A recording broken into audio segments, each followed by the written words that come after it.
This is the day every plant lover loves.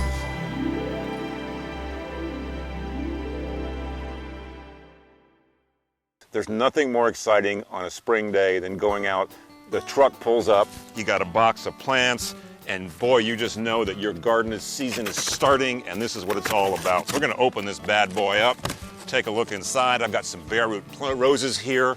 This is what I love about dealing with quality companies like Jackson Perkins. It's the packaging. Take a look at this. This is amazing. This layers of plastic. I can see the moisture inside. That's real important, keeps those plants moist. They've even layered in wet paper as well to keep them moist. And then there's the plants themselves. This, folks, is a Bareroot rose. Now, I know the fact that I've just pulled a Bareroot rose, and we're going to talk about planting Bareroot roses, it's probably scared the heck out of most of you. You're looking at a Bareroot rose and going, that's not going to live. What is that going to be? I have planted hundreds of Bareroot roses in my lifetime, including ones I've had sent over from Europe that have spent 2 weeks in packaging like this. I've never lost one. This is a great way to plant roses. And we're going to take this video to demystify what that's all about. So the first thing to do when I take this thing out, though, is I want to go ahead and soak it in a bucket of water, which I've got right here. So we're just going to place this thing in here. We'll let it soak in there for a good 24 to 48 hours, and then we're going to plant it. Getting the hole ready to plant. Let's talk about where roses like to be planted. They like full sun. That's full sun all day long. Now, sometimes you may not have full sun. They can handle morning sun up until about 2 o'clock and then be in shade in the afternoon. That's okay. The one thing that's not okay is where they're in the shade in the morning and the sun in the afternoon. That's the wrong plant in the wrong place. Let's talk about the hole. You've always heard that roses need a 2 by 2 foot hole. I've got heavy clay. Where I live, a 2 by 2 foot hole involves small explosives, and the neighbors really hate that. So, I have amended the entire bed. That's when I can dig a hole about 1.5 times what I feel the size of the plant's gonna be. This is really all I need. I don't need a 2 by 2 foot hole, because again, I've thought the entire bed. First thing I'm gonna do now is go ahead and take this thing out of the bucket of water that's been soaking in. I'm gonna go ahead and place it in the hole just to kind of get a measurement of what I've got, make sure I can get my roots spread out, that's important. And I wanna make sure I bury this bud union. What's a bud union? See this knot right here? This is the understock, this is the rose, this is the bud union.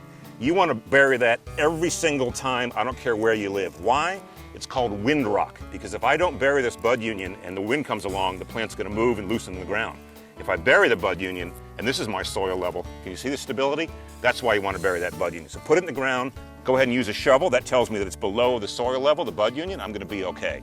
Last thing I'm going to do is take a look at the rose before I plant it. If there's any roots that are broken or any canes that are broken or trimmed, I'm going to go ahead and trim those up a little bit.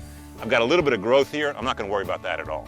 Now that we've got this done, we're going to go ahead and start planting it. Now that I know my hole has the proper depth, I'm going to go ahead and plant the rose. The first thing I'm going to do is the soil that I've got here, this is the one I dug out of the hole, I'm going to add a little more amendment to it. Now this is composted horse manure. We have horses.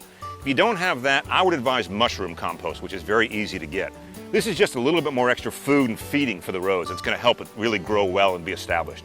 Next, I'll take some of this and I'll begin to build like a cone inside the hole. What's the idea of the cone? See this root system right here?